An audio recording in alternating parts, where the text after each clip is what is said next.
আমেরিকার বিরুদ্ধে বড় ধরনের যুদ্ধ চায় ইরান, চরম আগ্রাসী আঘাতের হুমকি তেহরানের। সত্যি কি প্রকাশ্যে এলেন মোস্তফা খামেনি? আমেরিকার সেনা হত্যা বা বন্দী করলেই কোটি টাকা পুরস্কার ঘোষণা ইরানের। চায় রক্তের বদলে রক্ত। ভয়ঙ্কর রূপ নিচ্ছে কি খামেনির দেশ? হামলায় ভেঙে না পড়ে তাক লাগালো ইরান, চমক দেখালো সমরাষ্ট্রের ক্রম উন্নয়নে। হিসেব মিলছে না কেন যুক্তরাষ্ট্র ইসরায়েলের? এবছরই কি ভাঙছে ন্যাটো আর ইইউ? পুতিনের নীল নকশা ফাঁস। ইউক্রেনের পাশাপাশি ইউরোপের মলদোভাও কেন দখলে চায়? আমেরিকা নয়, এবার ইরানি প্রস্তুতি নিচ্ছে যুক্তরাষ্ট্রের সাথে বড় ধরনের দীর্ঘমেয়াদী যুদ্ধের। সামরিক নীতি প্রতিরক্ষামূলক থেকে পাল্টে আগাম হামলার নীতি গ্রহণের ঘোষণা দিয়েছে ইরানের বিপ্লবী গার্ড বাহিনী আইআরজিসি। এমন অবস্থায় সামরিক সক্ষমতায় ইরানের অকল্পনীয় উন্নতির কথা স্বীকার করে মুখ খুলতে শুরু করেছেন মার্কিন সামরিক বাহিনীর সাবেক এই কর্মকর্তারা। ইরানের এই কড়া হুঁশিয়ারির পরই এই প্রথম দেখা মিলল ইরানের সর্বোচ্চ নেতা মোস্তফা খামেনিকে। সম্প্রতি নেট দুনিয়ায় ঝড় তুলেছে সর্বোচ্চ নেতার নতুন একটি ভিডিও, যেখানে প্রেসিডেন্ট মাসুদ পেজেশকিয়ানের সাথে বৈঠক করছেন তিনি। ঠিক কবে, কোথায় এই বৈঠক? এটি কি সত্যি নাকি এআই দিয়ে তৈরি? বিস্তারিত মেহরাব হোসেন খানের ডেস্ক রিপোর্টে। 2 সপ্তাহ গড়িয়ে তৃতীয় সপ্তাহ চলছে। ইরানে হামলা স্থগিত করে হাত গুটিয়েছে মার্কিন বাহিনী। তেহরানের সাথে আবার শান্তি আলোচনায় বসতে প্রেসিডেন্ট ট্রাম্পের তোড়জোড় আর অহেতুক দাবি নিয়মিত খবরের শিরোনাম হলেও আদতে কোনো যোগাযোগই হয়নি দুই পক্ষের। পরিস্থিতি যখন অনিশ্চিত গন্তব্যে, তখন নানা ঘটনা চক্রে চোখের পলকে শেষ হলো দুই পক্ষের 60 দিনের সমঝোতা স্মারকের মেয়াদ। আর ঘটনাবহুল এমন দিনেই সামাজিক মাধ্যমে সাড়া ফেলেছে ইরানের সর্বোচ্চ নেতা মোস্তফা খামেনির একটি ভিডিও। কি আছে ওই ভিডিওতে? অনেকটা দূর থেকে ধারণ করা আলোচিত ভিডিওতে আলাপচারিতায় ব্যস্ত মোস্তফা খামেনির সাথে ইরানের প্রেসিডেন্ট মাসুদ পেজেশকিয়ানকে দেখা গেছে। গত সপ্তাহে প্রেসিডেন্ট পেজেশকিয়ান গণমাধ্যমে জানিয়েছিলেন সর্বোচ্চ নেতার সাথে প্রায় 7 ঘন্টা বৈঠক করেছেন। একাধিক অ্যাকাউন্ট থেকে শেয়ার করা ভিডিওটি ব্যাপক সাড়া ফেললেও এটি এআই প্রযুক্তি দিয়ে তৈরি বলেও দাবি করেছে অনেকে।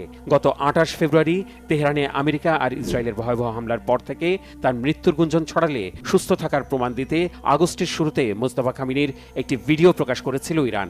এমন পরিস্থিতিতে তাকে নিয়ে একটি বিশেষ প্রতিবেদন প্রকাশ করেছে প্রভাবশালী মার্কিন গণমাধ্যম দ্য ওয়াল স্ট্রিট জার্নাল, যেখানে দাবি করা হয়েছে আমেরিকা আর ইসরায়েলকে অর্থনৈতিক চাপে ফেলতে বড় ধরনের হামলার ছক কষছেন মোস্তফা খামেনি। মূলত এই জন্যই সমঝোতা আলোচনা নিয়ে সময়ক্ষেপণ করছে তেহরান। ইরান ও যুক্তরাষ্ট্রের মধ্যে প্রধান প্রতিবন্ধকতা মধ্যস্থতা নয়, সমঝোতা প্রক্রিয়া থমকে থাকার আসল কারণ হচ্ছে মার্কিন প্রশাসনের দৃষ্টিভঙ্গি, ভুল পর্যালোচনা এবং এমন সব পদ্ধতি ও কৌশলে জোর দেওয়া যেগুলোর ব্যর্থতা শত শতবার প্রমাণিত হয়েছে। বিদেশি আমেরিকা এবং ইসরায়েল দেখিয়ে দিয়েছে যে তারা হরমুজ প্রণালীতে কখনোই শান্তি ও নিরাপত্তা প্রতিষ্ঠা করতে দেবে না, এবং তারা চায় যেন অঞ্চলটি নিয়মিত সংঘাত ও অশান্তির মধ্যে থাকে। ইরানের পররাষ্ট্র মন্ত্রণালয়ের বিবৃতিতে আরও বলা হয়েছে, মধ্যস্থতাকারী কাতার আর পাকিস্তান তাদের কাজ ঠিকঠাক করছে, তাদের কর্মপদ্ধতি নিয়ে কোনো আপত্তি নেই। এমন অবস্থায় যুক্তরাষ্ট্রের অনৈতিক আগ্রাসনকে পরাস্ত করে কঠিন জবাব দেওয়ার দাবি করেছেন ইরানের পার্লামেন্ট স্পিকার বাগের গালিবাফ। চাপিয়ে দেয়া এই যুদ্ধে ইরান সব দিক থেকে বিজয়ী বলেও দাবি করেছেন তিনি। যুক্তরাষ্ট্র আর জায়নবাদী শাসনের নেতৃত্বে পরিচালিত অন্যায় একটি যুদ্ধে আমাদের জাতি সাহসিকতার সাথে মুক্ত হস্তে এবং কোনো প্রতিদান প্রত্যাশা না রেখে রুখে দাঁড়িয়েছে, লড়াই করেছে। এই যুদ্ধে সামরিক ও রাজনৈতিক দুই দিক থেকে আক্ষরিক অর্থেই আমরা বিজয়ী হয়েছি। অন্যদিকে কূটনৈতিক ও রাজনৈতিকভাবে এই অর্জনকে সুসংহত করার জন্য সমঝোতা স্মারক হলো সেই দলিল যা এই বিজয়ের সম্মানসূচক স্মারক হিসেবে দাঁড়িয়ে আছে। এদিকে যুক্তরাষ্ট্রের সাবেক জয়েন্ট চিফ অব স্টাফসের চেয়ারম্যান মাইক মুলেন রবিবার রাতে এবিসি নিউজের দিস উইক অনুষ্ঠানে অংশ নেন। সেখানে তার দেয়া বক্তব্য যেন গালিবাফের দাবির প্রতি ইঙ্গিতপূর্ণ নীরব সম্মতি। ইরান যুদ্ধ আর মার্কিন যুদ্ধজাহাজে নাবিক আর সেনাদের মধ্যে ছড়িয়ে পড়া হতাশা পর্যালোচনার সময় ইরানের সামরিক সক্ষমতার বিষয়টি স্বীকার করে নেন তিনি। মুলেন বলেছেন, আমেরিকা স্পষ্টতই আশা করেনি মধ্যপ্রাচ্যে থাকা মার্কিন ঘাঁটিগুলো যেখানে সেনারা অবস্থান করত তা ধ্বংস হবে এবং নিশ্চিহ্ন হয়ে যাবে। এমন অবস্থায় ইরানের ইসলামী বিপ্লবী গার্ড বাহিনী আইআরজিসির কমান্ডার ব্রিগেডিয়ার জেনারেল ইয়াদুল্লাহ জাভেনি রাষ্ট্রীয় গণমাধ্যমকে জানিয়েছেন শত্রুদের কৌশলগত চমক দেওয়ার জন্য প্রস্তুত থাকা উচিত। তিনি দাবি করেছেন, ইরানের সাথে যুদ্ধের জন্য বর্তমানে সবচেয়ে দুর্বল অবস্থায় আছে চিহ্নিত শত্রু ইসরায়েল। তিনি আরও জানান, নতুন commander in chief major general Ahmed ওয়াহিদিকে সর্বোচ্চ প্রতিরোধের নির্দেশনা দেওয়া হয়েছে। এই নীতি অনুযায়ী শত্রুর যে কোনো হুমকি দমন করতে আগে ভাগেই আক্রমণাত্মক পদক্ষেপ নেবে ইরান।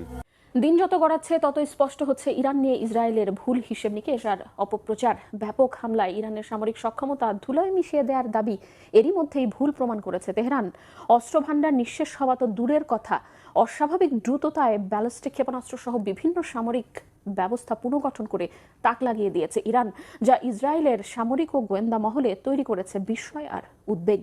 এত স্বল্প সময়ে কিভাবে তৈরি হচ্ছে অত্যাধুনিক সব মরণাস্ত্র? হিজল জুবায়েরের ডেস্ক রিপোর্ট।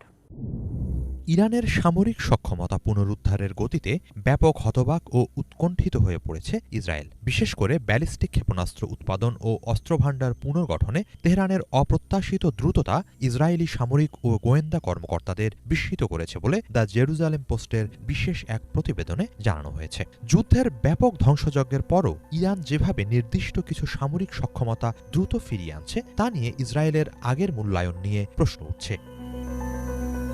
প্রতিবেদন অনুযায়ী ২০২৫ সালের জুনে যুক্তরাষ্ট্র ও ইসরায়েলের হামলার সময় ইরানের হাতে আনুমানিক ১৩০০ ব্যালিস্টিক ক্ষেপণাস্ত্র ছিল, কিন্তু ২০২৬ সালের ফেব্রুয়ারিতে নতুন করে যুদ্ধ শুরুর আগেই সেই সংখ্যা প্রায় ২৫০০-তে পৌঁছায়। অর্থাৎ ব্যাপক হামলার পরও ইরান প্রত্যাশার চেয়ে দ্রুত ক্ষেপণাস্ত্র সক্ষমতা পুনর্গঠন করতে পেরেছে। এটি অবশ্য প্রথমবার নয়। ২০২৪ সালের অক্টোবরে ইরানের গুরুত্বপূর্ণ ক্ষেপণাস্ত্র ও সামরিক শিল্প স্থাপনায় হামলার পর ইসরায়েল দাবি করেছিল তেহরানের ক্ষেপণাস্ত্র উৎপাদন অন্তত ১ বছর পিছিয়ে দেওয়া হয়েছে, কিন্তু কয়েক মাসের মধ্যেই ইরান আবার উচ্চগতির ব্যালিস্টিক ক্ষেপণাস্ত্র উৎপাদনের সক্ষমতা ফিরিয়ে আনে। এরপর ২০২৫ সালের জুনে আরও বড় হামলা চালিয়ে ইসরায়েল দাবি করে এবারে তেহরানের উৎপাদন ব্যবস্থা কয়েক বছরের জন্য অচল করে দেয়া হয়েছে, কিন্তু সাম্প্রতিক মূল্যায়ন বলছে সেই হিসাবও সঠিক নয়। জেরুজালেম পোস্টের তথ্য অনুযায়ী ইরান এখন ক্ষেপণাস্ত্র সহ নির্দিষ্ট কিছু অস্ত্র ব্যবস্থা দ্রুত পুনর্গঠনে তুলনামূলকভাবে সৃজনশীল পদ্ধতি ব্যবহার করছে। এমনকি ধ্বংস না হওয়া ভূগর্ভস্থ ক্ষেপণাস্ত্র স্থাপনাগুলোতে দ্রুত প্রবেশাধিকার ফিরিয়ে আনতেও ইরান ভারী যন্ত্রপাতি ব্যবহার করছে বলে আগের প্রতিবেদনে উঠে এসেছে। ফলে যুদ্ধের সময় যে অবকাঠামোকে অকার্যকর মনে করা হয়েছিল তার কিছু অংশ তুলনামূলক কম সময়েই আবার কাজে লাগানো সম্ভব হয়েছে। মার্কিন গোয়েন্দা মূল্যায়নেও ইরানের পুনর্গঠনের গতি নিয়ে একই ধরনের উদ্বেগের ইঙ্গিত পাওয়া গেছে। মে মাসে ৪ মার্কিন কর্মকর্তা সিএনএনকে জানিয়েছিলেন ইরান সামরিক সক্ষমতা পুনর্গঠনে পূর্বের ধারণাকৃত সময়সীমার চেয়েও দ্রুত এগোচ্ছে। মার্কিন কর্মকর্তাদের ধারণা ছিল ড্রোন হামলার সক্ষমতা পুরোপুরি ফিরিয়ে আনতে তেহরানের প্রায় ৬ মাস সময় লাগতে পারে, কিন্তু বাস্তব পরিস্থিতি সেই পূর্বাভাসকে ছাড়িয়ে যেতে পারে বলে আশঙ্কা দেখা দিয়েছে। এর সঙ্গে যুক্ত হয়েছে চীনের ভূমিকা নিয়েও উদ্বেগ। মার্কিন সূত্রের বরাতে সিএনএন জানিয়েছে ক্ষেপণাস্ত্র তৈরিতে ব্যবহৃত বিভিন্ন উপাদান চীন থেকে ইরানে পৌঁছানো অব্যাহত আছে বলেই ধারণা করা হচ্ছে। ইরানের বন্দরগুলোর ওপর মার্কিন চাপ বা অবরোধ এই সরবরাহ কমাতে পারলেও পুরোপুরি বন্ধ করতে পারছে না বলেই মনে করা হচ্ছে। ইসরায়েলি সামরিক বাহিনী বলছে তারা পরিস্থিতি নিবিড়ভাবে পর্যবেক্ষণ করছে। কিভাবে ইরান এত দ্রুত পুনর্গঠিত হচ্ছে সে সংক্রান্ত তথ্য প্রকাশ করলে গোয়েন্দা সক্ষমতা ও পদ্ধতি ঝুঁকির মুখে পড়তে পারে বলে মনে করছে আইডিএফ। ইরান ঠিক কত দ্রুত তার ক্ষেপণাস্ত্র ভাণ্ডার পুনর্গঠন করছে তা নিয়ে প্রকাশ্য হিসাবের চেয়ে বাস্তব পরিস্থিতি আরও জটিল হতে পারে বলে মনে করছেন কেউ কেউ। এ অবস্থায় ইরানের কাছে যুদ্ধের পর কত ক্ষেপণাস্ত্র অবশিষ্ট আছে তা নয়, বরং তারা প্রতি মাসে কতগুলো নতুন ক্ষেপণাস্ত্র তৈরি করছে সেই প্রশ্নই বড় হয়ে উঠেছে। মাসে ১০০ থেকে ৩০০টি ব্যালিস্টিক ক্ষেপণাস্ত্র উৎপাদনের সক্ষমতা থাকলেও ইসরায়েলি প্রতিরক্ষার জন্য তা ব্যাপক উদ্বেগ ও উৎকণ্ঠার বিষয়। চীন ও পাকিস্তানের ক্রমবর্ধমান নৌশক্তির মধ্যে ভারত মহাসাগরে কৌশলগত প্রতিযোগিতা নতুন মাত্রা পাচ্ছে। বিশেষ করে চীনের দ্রুত সম্প্রসারণশীল নৌবহর এবং পাকিস্তানের আধুনিক ডুবোজাহাজ সক্ষমতা দিল্লির উদ্বেগ বাড়াচ্ছে। এই পরিস্থিতিতে নিজেদের নৌশক্তি আরও জোরদার করতে বড় ধরনের পরিকল্পনা নিয়েছে ভারত। আগামী ১ দশকের মধ্যে নৌবহরে যুদ্ধজাহাজের সংখ্যা ২০০ ছাড়ানোর লক্ষ্য নির্ধারণ করেছে দেশটি। পাশাপাশি দেশীয় প্রযুক্তি ও উৎপাদন সক্ষমতার উপরও জোর দিচ্ছে ভারত। হিজল জুবায়েরের ডেস্ক রিপোর্টে বিস্তারিত। চীন ও পাকিস্তানের নৌসামরিক সক্ষমতার বিপরীতে ভারসাম্য তৈরিতে আগামী ১ দশকের মধ্যে নৌবাহিনীর বহরে যুদ্ধজাহাজের সংখ্যা ২০০ ছাড়ানোর লক্ষ্য নিয়েছে ভারত। একই সঙ্গে দেশীয় প্রযুক্তি ও উৎপাদন সক্ষমতা বাড়িয়ে বিদেশি সরবরাহকারীদের ওপর নির্ভরতা কমানোর কৌশলও জোরদার করছে নয়াদিল্লি। সাউথ চায়না মর্নিং পোস্টের এক প্রতিবেদনে বলা হয়েছে চীন ইতোমধ্যে বিশ্বের সবচেয়ে বড় নৌবহর পরিচালনা করছে এবং দ্রুত নিজেদের বহরে নতুন নতুন যুদ্ধজাহাজ যুক্ত করছে। অন্যদিকে পাকিস্তানও চীনের কাছ থেকে আধুনিক আক্রমণাত্মক ডুবোজাহাজ সংগ্রহ করছে। ফলে ভারত মহাসাগরীয় অঞ্চলে কৌশলগত প্রতিযোগিতা আরও তীব্র হওয়ার আশঙ্কা দেখা দিয়েছে। এই বাস্তবতায় ভারতীয় নৌবাহিনীতে দেশীয়ভাবে নির্মিত দুটি নতুন যুদ্ধজাহাজ যুক্ত করা হয়েছে।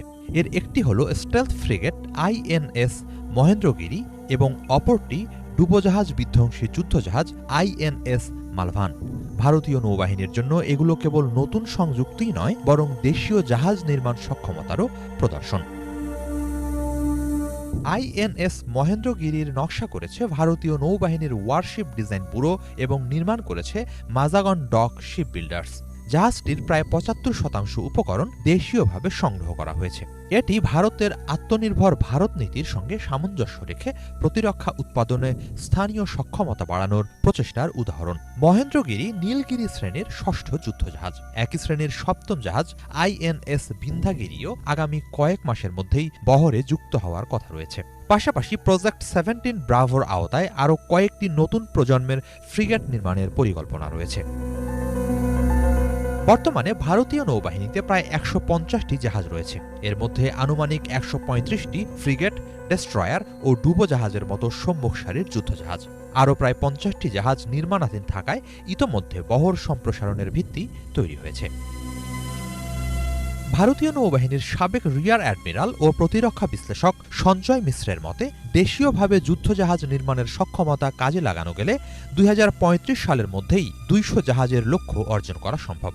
প্রয়োজনীয় সহায়তা ও বিনিয়োগ পাওয়া গেলে সেই সংখ্যা আরও বাড়ানো যেতে পারে। তার মতে, বর্তমান কৌশলগত প্রেক্ষাপটে ভারতের এখন স্থায়ীভাবে প্রস্তুত রাখার জন্য অন্তত দুটি অত্যন্ত গতিশীল ও স্বয়ংসম্পূর্ণ নৌবহর প্রয়োজন। সেজন্য যুদ্ধজাহাজের পাশাপাশি জ্বালানি, সরবরাহ, মেরামত ও অন্যান্য সহায়ক জাহাজও প্রয়োজন। নৌবহর সম্প্রসারণের গতি বাড়াতে ব্যাপক তৎপরতার সাথে কাজ করছে ভারত। সম্প্রতি গড়ে প্রায় ৬ সপ্তাহ পরপর একটি করে নতুন যুদ্ধজাহাজ বহরে যুক্ত করার চেষ্টা চলছে। গত ১.৫ থেকে ২ মাসে দেশীয় প্রযুক্তি ও উপকরণে নির্মিত ৫টি যুদ্ধজাহাজ নৌবাহিনীর কাজে যুক্ত হয়েছে বলে প্রতিবেদনে উল্লেখ করা হয়েছে। তবে অনেক বিশ্লেষকের মতে, নির্দিষ্ট সময়ের মধ্যে ২০০ যুদ্ধজাহাজের লক্ষ্য অর্জন সহজ হবে না। কেননা বিশেষায়িত ইস্পাত ও গুরুত্বপূর্ণ যন্ত্রাংশের ক্ষেত্রে ভারত এখনও মূলত আমদানির ওপরেই নির্ভরশীল। পাশাপাশি অভ্যন্তরীণ সরবরাহ ব্যবস্থার দুর্বলতা, শিপ ইয়ার্ডের পুরনো অবকাঠামো এবং দ্রুত উৎপাদন বাড়ানোর সক্ষমতা নিয়েও নানা প্রশ্ন রয়েছে। দীর্ঘমেয়াদে ২০৪৭ সালের মধ্যে জাহাজ নির্মাণের পাশাপাশি গুরুত্বপূর্ণ যন্ত্রাংশ উৎপাদনেও পূর্ণ আত্মনির্ভরতা অর্জন করতে চায় ভারত। ফলে ২০০ যুদ্ধজাহাজের লক্ষ্য শুধু সংখ্যাগত সম্প্রসারণ নয়, বরং এর মাধ্যমে ভারত মহাসাগরে নিজেদের দীর্ঘমেয়াদী নৌশক্তি, প্রতিরোধ ক্ষমতা এবং কৌশলগত স্বাধীনতা বাড়ানোরও চেষ্টা করছে নয়াদিল্লি। ন্যাটো আর ইউরোপীয় ইউনিয়নকে ভাঙতে কঠিন পরিকল্পনা হাতে নিয়েছে রাশিয়ার প্রেসিডেন্ট ভ্লাদিমির পুতিন। এবছরই লক্ষ্য বাস্তবায়নের কঠিন আলটিমেটাম পেয়েছে রুশ গোয়েন্দা সংস্থা ও সামরিক বাহিনী। দ্য নিউ ইয়র্ক টাইমসের প্রতিবেদনে দাবি করা হয়েছে, অগ্রাধিকারের তালিকায় প্রথমেই আছে ইউক্রেনের পাকাপোক্ত দখল, এরপরই আছে ইউরোপের ছোট্ট দেশ মলদোভার ওপর নিয়ন্ত্রণ প্রতিষ্ঠা। এমন তথ্যের ভিত্তি কি? এবার মলদোভায় কুনজর কেন ক্রেমলিনের? মীর ফজলের আপডেট, ডেস্ক রিপোর্ট। ইউক্রেন যুদ্ধের মাঝেই এবার ন্যাটো ও ইউরোপীয় ইউনিয়নের মজবুত দুর্গে ফাটল ধরাতে নতুন কৌশলে আগাচ্ছে রাশিয়া। ইউরোপকে কাবু করতে পুতিনের নতুন হাতিয়ার এখন পূর্ব ইউরোপের ছোট্ট দেশ মলদোভা।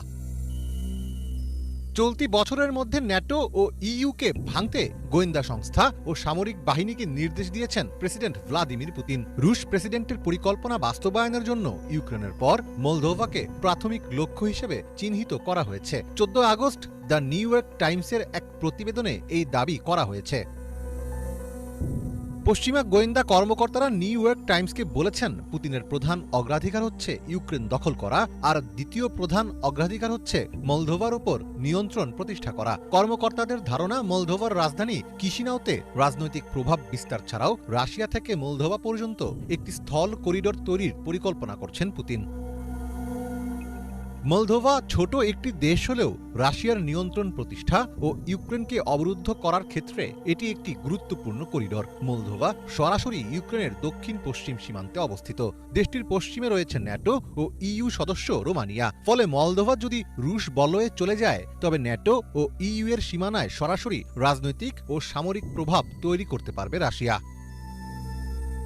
মলদোভার অভ্যন্তরে ট্রান্সনিস্ট্রিয়া নামক একটি বিচ্ছিন্নতাবাদী অঞ্চল রয়েছে, যা আন্তর্জাতিকভাবে স্বীকৃত নয়, কিন্তু সেখানে প্রায় ১৫০০ রুশ সেনা অবস্থান করছে। এটি রাশিয়ার জন্য প্রস্তুত রাখা একটি প্রক্সি বা কলকাঠি নাড়ার হাতিয়ার। ইউক্রেন যুদ্ধের শুরু থেকেই আশঙ্কা করা হচ্ছিল যে ট্রান্সনিস্ট্রিয়াকে ব্যবহার করে মলদোভায় একটি দ্বিতীয় ফ্রন্ট খোলা হতে পারে। মলদোভাকে অস্থিতিশীল করতে রাশিয়ার সামরিক অভিযানই একমাত্র পথ নয়। রাজনৈতিক ক্ষেত্র মস্কো চাপ সৃষ্টি করছে। মলদোভা ক্রমেই ইউরোপীয় ইউনিয়নের দিকে ঝুঁকে যাচ্ছে। অন্যদিকে রাশিয়া রাজনৈতিক বিভাজন, অপতথ্য ও অর্থনৈতিক দুর্বলতাকে কাজে লাগিয়ে দেশটির এই ইউরোপমুখী অবস্থানকে দুর্বল করার চেষ্টা করছে বলে অভিযোগ রয়েছে। এছাড়াও মলদোভার ইইউপন্থী প্রেসিডেন্ট মায়া সান্দুর সরকারের বিরুদ্ধে দেশটির সাধারণ মানুষের ক্ষোভ উস্কে দিতে পারে রাশিয়া। বিশ্লেষকদের মতে পুতিনের কৌশল হতে পারে মলদোভার বিদ্যুৎ ও গ্যাস সরবরাহে বিঘ্ন ঘটিয়ে কৃত্রিম জ্বালানি সংকট ও মুদ্রাস্ফীতি তৈরি করা এবং অর্থনৈতিক স্থবিরতা তৈরি করে জনগণকে বর্তমান পশ্চিমামুখী সরকারের বিরুদ্ধে রাজপথে নামতে বাধ্য করা।